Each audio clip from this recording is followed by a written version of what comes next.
shine so bright, you might go. Hi guys, welcome back to another video.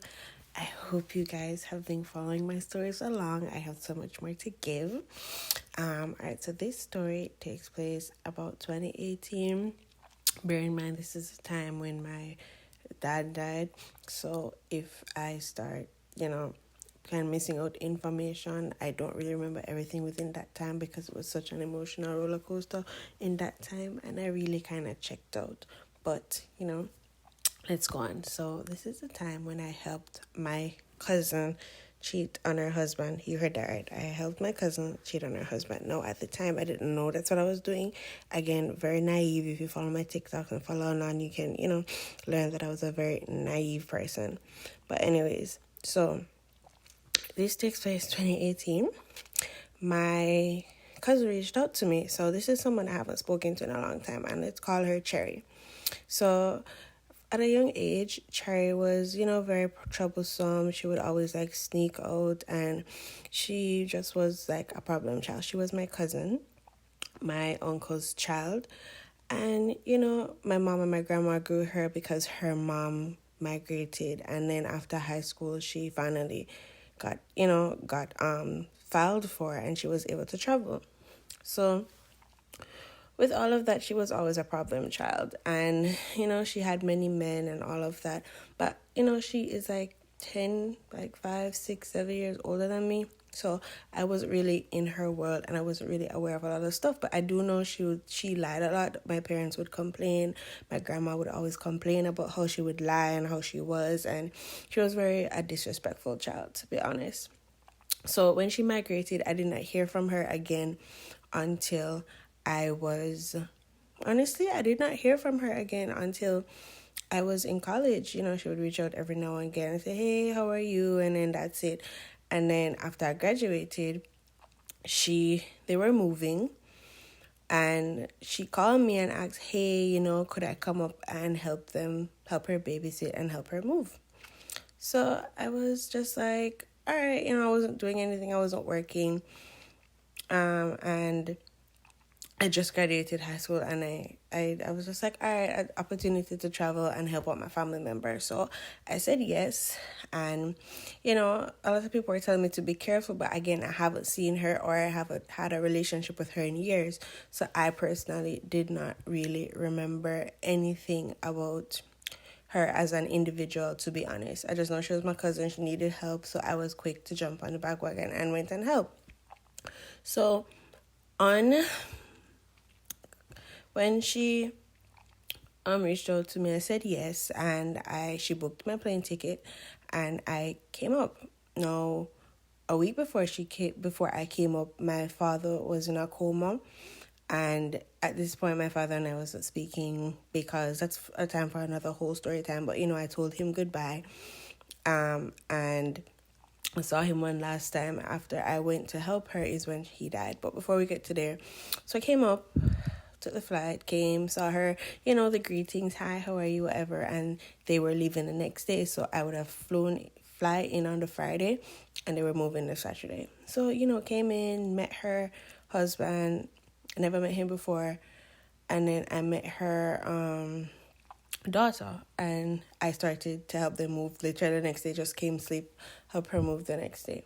So I was helping her to move, and I am the cheerleader I am. I just took up everything, and I just started moving, and they're like, yeah, they egging me on and say, yo, here's a star, whatever. And it was just like, I really do not regret helping her, but it helped her move, and we got to the new place. So we got to the new place, and I've never really been a stay-at-home babysitter before, so she asked me to babysit. So I was babysitting, and I wasn't getting a lot of things right, to be honest, and I didn't understand a lot of stuff. So I was just trying to learn, and trying to I'm trying to be there for her. I realized that she started being rude. She would say stuff like, you don't know what you're doing, and she just started being disrespectful. When I said disrespectful, she started being very disrespectful towards me with one or two comments and so forth. And I was just I'm literally trying to help. I would literally iron her clothes for work. I'd put the stuff in the laundry. I'd help her organize. I'd help her fold stuff. I was helping her to unpack, like I was being so helpful, and she was being like so rude and disrespectful to me. And I kept wondering like why she was being so rude to me, and I was literally there helping her. I didn't notice, but a week after I got there, I got a call. She got a call from my uncle. And I was wondering, okay, and this is an uncle, little backstory. I don't talk to him. He was very rude and disrespectful to me. When my mom died, my brother and I only, that's where we were staying at his, well, it wasn't his house. It was my grandma's house, but he lived there. So we're at my grandma's house and we're staying. And he ran out, my brother and I were locked out of our home. And he ran us out and told us that we are who we are and they are who they are. So because my mother died, I was no longer a part of their family, and he told me to leave. And he told my brother and I we needed to leave. He even disgraced me. He was just like, I am a whore, and he just classed me and disrespected me. So my brother and I, with the help of the neighbors, broke into our house, and we moved back in. So that's the uncle. So he called her, and apparently he had asked her for money, and she never have any money to give him. And he was upset at the fact that she bought me a plane ticket to come up and help her babysit and help her move. And he was very upset, and he was telling her to be careful of me because the family don't want me at their home, and I am a very disrespectful child. No, I didn't know any of this was a topic of discussion because, again, I'm fresh out of college, young, just lost mommy, daddy in a coma. I'm not going to say I was perfect, but I was somewhat a little unruly at times. But at this point in time, I wasn't what he was portraying me to be. Like, I was trying to be better. And I really wish someone had sat me down and spoke to me, because if someone had sat me down and spoke to me, I wouldn't have been where I was, and a lot of things that had happened would have never had happened because I would have had better guidance. But you live and you learn. So moving on. So he called her, and it started one big conversation. So she was now informing me that my aunt in Canada and my aunt in New York all were sitting down and speaking bad about me and everything that had happened when I visited their home. They sat down and had a roundtable discussion about it, and they all spoke really badly of me. So I was really taken aback because I never knew any of this, and these are incidents that happened like 5-6 years prior to me, going to her house. So she was aware of the incident and everyone was talking about it, but no one spoke to me about it as a child. So I kind of cried and I was really upset about it, and I had stopped talking to the family. I had cut everyone off because I was just like, how dare they disrespect me and speak about me like that behind my back as a child and not come to talk to me about it. And that is something I will forever hold on to. I have not forgiven them. I will never forgive them, and I just don't will ever speak to them again. So I decided that, I wanted to go home. But, I said I wanted to stay the 3 months, and I just wanted to, be there with her and help her out. Now we're coming to the part. So this guy, he drove a red Chevrolet, would normally drop her off sometimes. And she would walk out to the road and he would pick her up. Now, I didn't truly understand what was happening. I just knew that this red car come and pick her up and he would drive her out.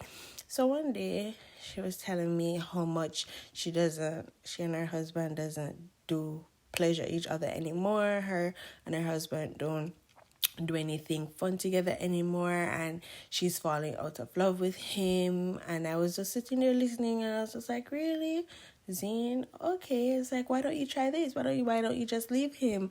But she doesn't want to leave because he was providing her with love. He was providing her with money. Like, he paid the gas, he paid the car, not the car, but he paid for gas, he paid for food, and all she had to do was contribute to the mortgage and to the light and to some bills in the house. But he covered food and everything else. All she needs, and with her daughter, she just needed to provide the clothes for her daughter. He took care of all of the bills. He wasn't really a 50-50 man. He was just just take care of these few things and I will take care of everything.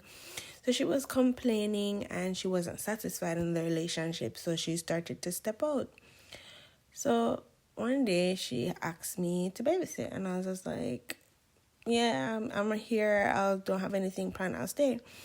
So I was there, and she changed her mind, and she's just like, do you want to come on the road? And I was like, yeah, sure, I'll come with you. So we all went to the mall, right? And she came to me and said, if my husband asked you where we were just getting lunch. I said, okay, fine. So her daughter was with me. So her daughter has met this man. This man has bought her daughter gifts, might I add. And she was completely fine with it. So I didn't say anything. I was just like, okay, cool, whatever. And we went out, and then I started to realize that this person is not just a friend, because she was on all hands with him, and they were like really cuddling with each other, and I was just like, wow, okay. So I was just like, all right, whatever. So my time had ended. Like, he dropped us back home. He dropped us back home. After he was dropping us back home, he dropped us like a block away. So we had to walk. And I was just like, okay. So he dropped us like a block away from the house, and we walked back because she wasn't driving at the time, and we would have to take the bus. So he dropped us a block, whatever. So I was just like, okay. So there was another time though when we went on the road, and after we went on the road, I came home early, and I was just there with her daughter, and then I got a call, and she's like, hey, can you come and meet me? I was like, meet you where? So there was like a park close to the house, like most communities have a park, so there's like a little park. So I walked to the park and met her, and then the car dropped her off. And I was just like, why are you doing this? And she's just like, he makes me so happy. I'm so in love with him. Like, he makes me so happy. My husband doesn't do what he does for me. All the little spontaneous things. And I was just like, okay. Again, was not my business. And I didn't really understand what was happening. So my trip ended, all the drama ensued, it was done, and I went back home. Now, she called me again and asked me if I could come and help her out for another 4 months. I was like, okay. So another 4 months came. 4 months after, she had to help me renew my visa. So she was just like, if you get half the money, I'll give you the other half. So I saved the half of the money. She gave me the other half, and I renewed my visa. After I renewed my visa, I went back and took a flight, went back. So after going back, she said she was going on to a wedding in the Caribbean.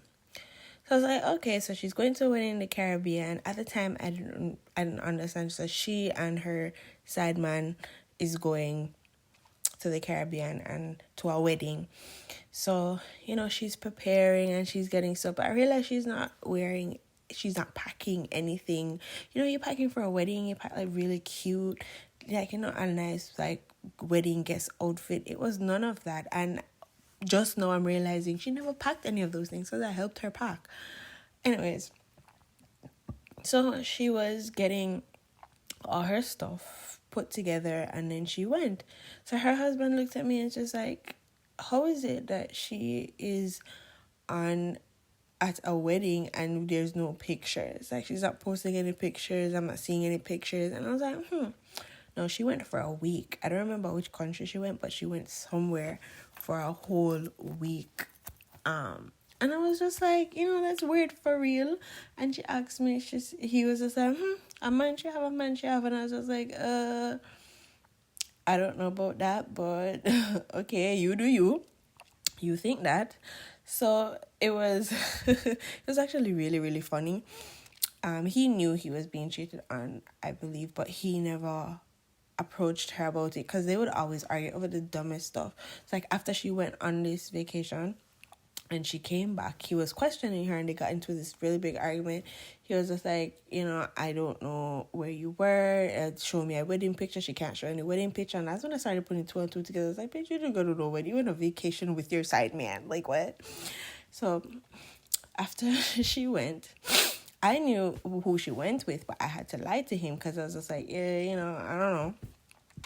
So after that, he had to leave the country and he had to go somewhere. So he left the country, he went somewhere, and this still pisses me off to this day. So I flushed something I should not have flushed, and it clogged the toilet. So it cost her money, obviously, to fix it. And the way how she dealt with me, I understand that I was wrong, but as a guest in the house, again, correct me, It's not like she had to correct me multiple times. It was the first offense. She was very rude. She's like, you need to go back to your yard. I don't want you here. And she was very disrespectful and rude to me. And I really cried. Like, I really cried. I felt so, I felt so bad. But I cried. And I just, I really needed the money at the time, and she was helping me out. So, I stuck through it. Would I ever go back? I don't know. So I went. So I stayed. And after staying, I decided that, I don't think I'm going to ever do this again. So I did. She disrespected me. After that incident, she had to go pick up her husband from the airport, and it caused one big argument. She was so rude. She was there complaining. She's like, you're so stupid, you don't know where your terminal is. And she was just so rude and disrespectful. She just disrespected them the whole time, and they were always like big outbursts of fight in front of me. Like, they were always fighting, they were always cussing. It was just so weird. And he is such a calm man. Like, if you met this man, you wouldn't believe that that's the type of woman he married. He's so calm, cool, and collective. He's very stingy with money, but he's very nice, in my opinion. But she is just toxic, and she was just kept yelling at him, disrespecting him. And, it became too much, because it's like, why are you disrespecting this man so much? She kept bringing up that we don't even have sex, we don't even do this. Like, she was constantly telling him what's wrong with their relationship and what they're doing wrong. And she never once tried to fix it. So she picked him up from the airport, and we came back to the house, and I was honestly done. After that, I think the rest of the time went fine. But as soon as it was done, I took a plane, went back to Jamaica, and I never wanted to go back. Like, even on her days off, she would spend at the man's house with her daughter. Like, her daughter met this man and knew that her and this man was in a relationship. And I can't believe she exposed her daughter to stuff like that. So I was the cover-up. I would be there to babysit while she went out to conjugal visits with this man. I would babysit her daughter while she went to work. And it was just really disrespectful. Like, she played this whole man for about 3-4 years. But eventually, after I left, she called people and was telling people, I am a very bad host guest. She don't want me back at her house. She was saying all of this to people, but still inviting me to come back. I will never understand this. It was very disrespectful of her, but this is how people treat me. Like, I'm such a nice person, and I'm always being disrespectful. I'm always being mistreated. I'm always being misguided, because it's just easier to treat me that way. It's easier to treat someone, bring them down, break them down, and tear them than to be nice and cheerful. And I'm used to it at this point. I expect everybody to be disrespectful and mean and bad to me. I don't expect anyone to love me the way I love them. And I've experienced real love twice. I know what real loves feel like, but I just expect everyone to be disrespectful and bad to me. I don't expect the best from anyone. But that is my little story time. How I helped my cousin cheat on her husband. I didn't, at the time, I wasn't putting two and two together. But yep, that is my story time. Thank you guys for listening. No, I do not talk to her. I have her blocked on everything. I have no relationship with her. I wish to not have any relationship with her, because she's just a toxic, bad person. I've heard things she said to people, like, my cousin was having a family reunion. She's like, oh, I don't need to go. I just need to see my father, and I can see him whenever I want, and my brothers and sisters, so I don't need to go to a family reunion. She's just so toxic and entitled and disrespectful. But I wish her nothing but the best. I wish her nothing but love. But yeah, that is my little story time. Thank you for watching, and I'll see you on the next one. Bye.